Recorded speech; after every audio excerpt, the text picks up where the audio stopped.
Hello and welcome back to part 4 of my video process of this illustration.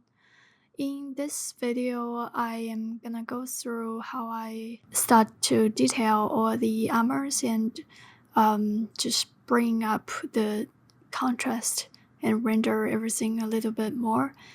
As you can see, I started adding in some kind of shadow colors, but for this style, I am not going for anything super realistic.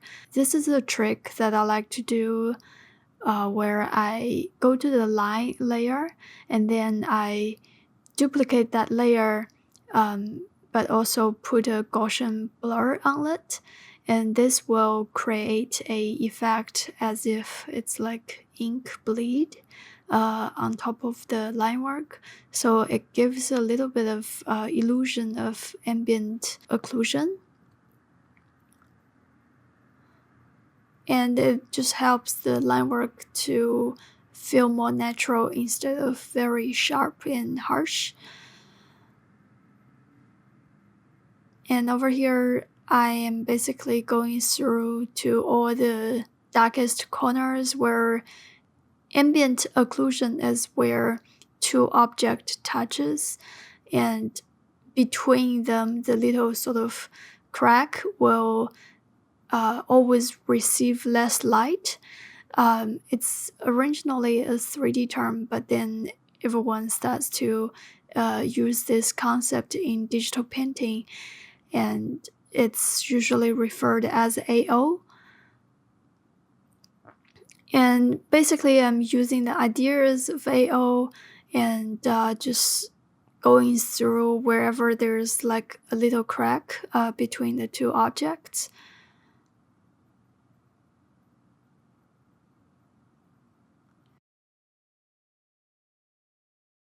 It's not 100% accurate, but again, in this style, I'm not looking for a very photoreal render, and I'm just really here to bring out what I already designed and have that a little bit of material clarification.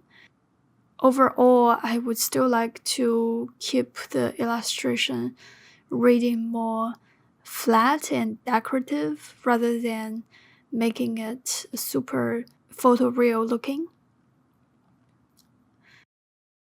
In a lot of Art Nouveau paintings, they actually just do very flat coloring, and I like that, but I also think for my personal taste, I just wanted a little bit more definition.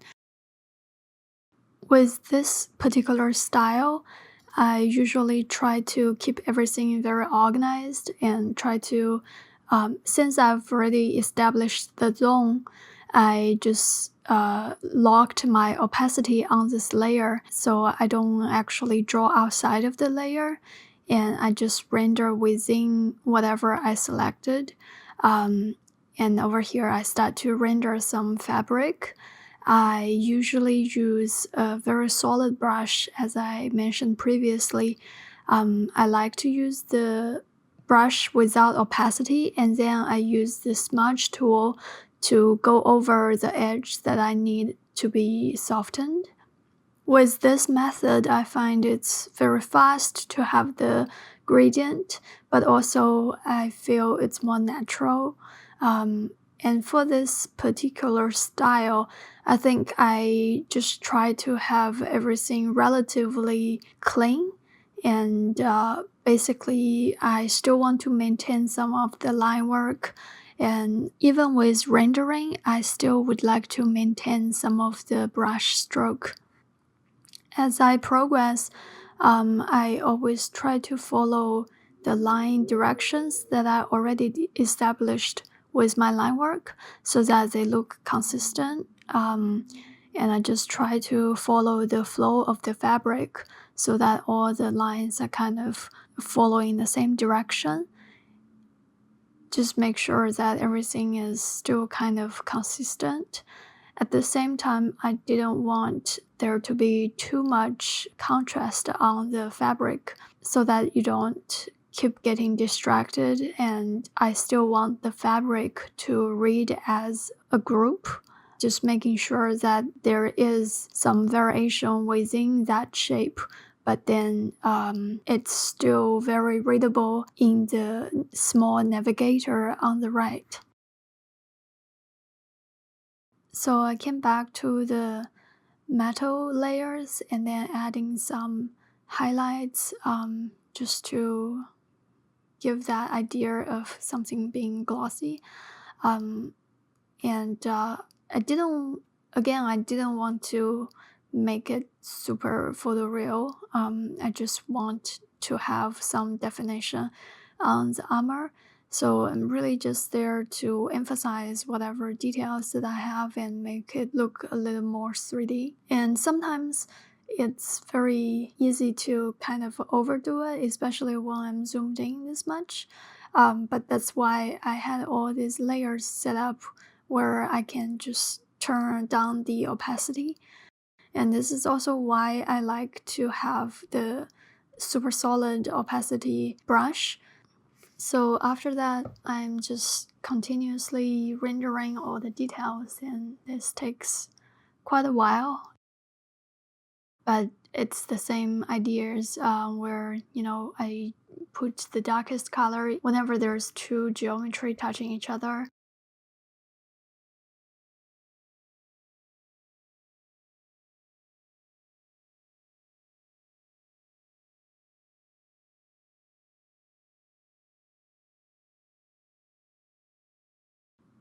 And I keep zooming in and out so that I can keep checking on if it's overly done. And also whenever I see there's areas that I didn't draw the line work before, I kind of just go over it and then trying to add more details whenever there's necessary. But whenever I'm working on all the metal areas, I just try to keep my layers relatively organized so that it's easy for me to make any adjustment.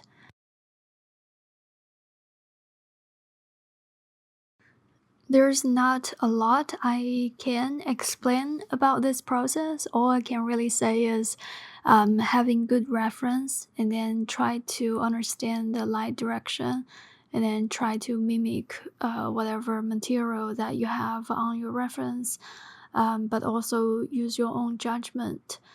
Um, so over here, again, same thing. It just takes a long time to render out everything. So it's the same idea. And I think over here I start to overdo it a little bit. Like I really wanted to show the metal aspect, but then graphically it was reading too intense.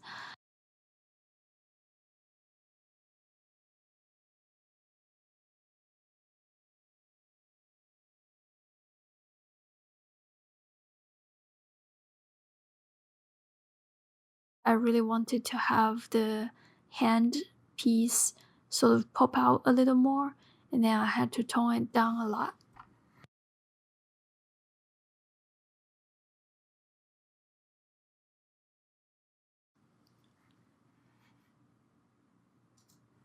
Usually when I render like this, it gets really kind of dry, so I usually just either have some really silly shows in the background so that I don't need to focus on watching it but still having some background noise, or I just play some music.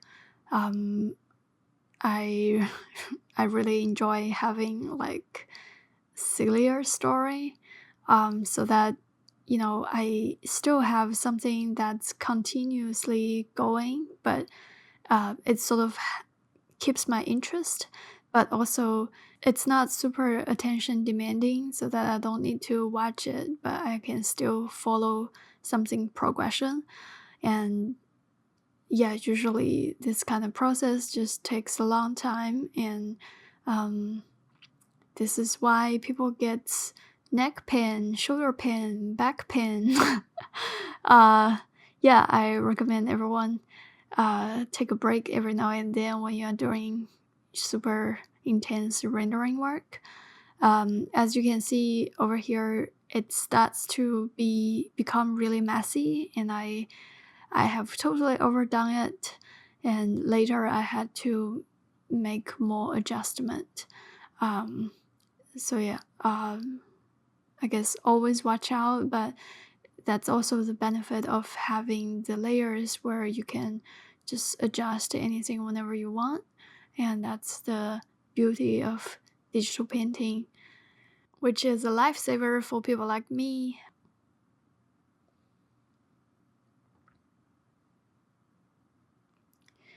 I didn't include any music in this videos because I wasn't sure what's the music policy, and I know these videos are gonna go to YouTube. Also, I'm running out of time to select any copyright-free music. That's why these have no music, and I'm just trying to talk over through it as much as I can. But for this rendering process, there's not really that much to talk about.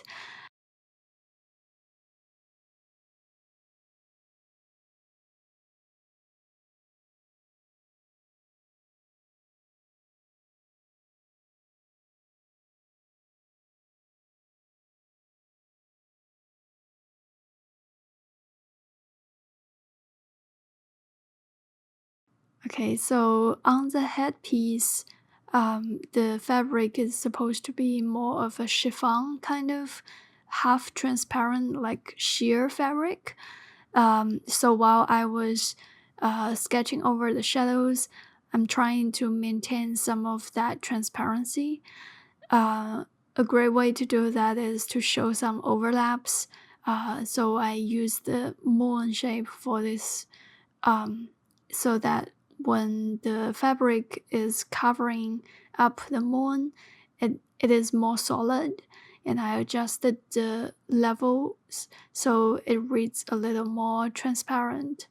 Um, so if you are drawing some sheer fabric, always having something behind it so that you can show the sheerness by playing around the opacity of the overlapping areas. A good thing about having the layers all named is so that when you right click with the move tool, it's very easy for you to find which layer you need, especially for this kind of process where I'm rendering every material on different layers. Naming them really helps a lot. So highly recommend everyone naming your layers if possible, because I also forget to name them, but searching the layers forever is really a pain. I think one of my biggest file was like 300 layers. That usually happens more when I am doing a painting, because with paintings you don't care about where the line layer is, you don't care about where the whatever layer is, you kind of just create a new layer and then paint over it. But then eventually what happens is that I just merge everything, and then I make a new layer and then I paint on top. So nowadays I try to merge the layers as much as I can. As I mentioned earlier over here, I'm adjusting the contrast on the metals so that whenever I zoomed out, it still reads as this gold kind of color instead of having all the details, and it's way too distracting for me. It's subtle enough that it is kind of a metal material, but then in the end, it's just kind of reading as the color gold. And here's what I have after rendering the character. Thanks for watching and hope to see you in the next video.